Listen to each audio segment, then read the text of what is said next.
Featherweight Champion of the World, Luisito Espinosa.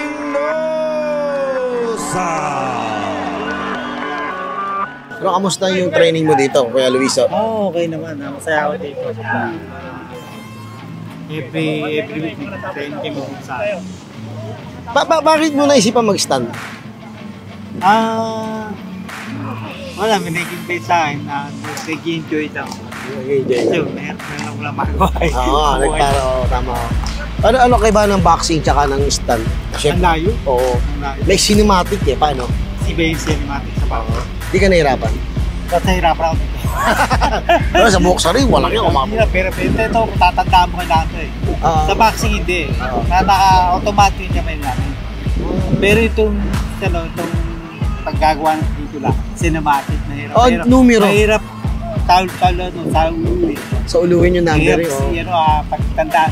Oh. Tapos sabay pa doon yung dialogue. Dialogue pa. Tapos dialogue, number ng fight mo.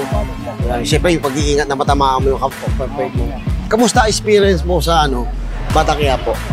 Okay naman, masaya naman ako doon. Medyo putol kung shooting. Pero nag-aantay lang. Pero at least kinuha lang. Okay na masaya doon. Ngayon, every Saturday training ka. Kamusta naman ang training mo dito? Okay naman dito sa Direk Bernie. Masaya naman. Malaking kami sa Oo. So, saan ka mas nag-enjoy?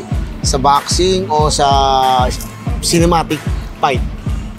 Mas nanibago. Nanibago ka? Ang laki. Oo, laki naman. Ang laki ng pinibago dito. Dahil ibang-iba talaga. Pero nag-i-enjoy ka? Hindi, mas masaya ako dito. Okay. Kasi wala naman tama. Puro fake. Puro daya, Puro layo. Pero, parang kaya tawag na cinematic kasi parang tama. Oo, parang tama. Yung suntok mo, inatama sa angulo ng camera. Parang talagang magaling mag-action. Anong mensahe mo sa mga gustong pumasok sa stand? Kailangan lang. Talagang ingat lang talaga. Talagaan ng katawan. Pero kamusta ka ngayon?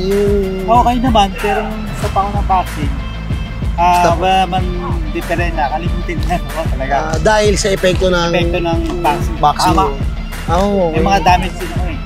Pakilala ka pala para makilala ka ng marami. Hello po, mga kalindola. Ako si Luisito ko na time world champion. Nandito ako ngayon sa Startman. Ang director namin si Direk Bernie. Bali ito ako nag-ensayo para mag-iba naman ako ng rare sa buhay. Ano siya, mga kakosa? From boxing to artista.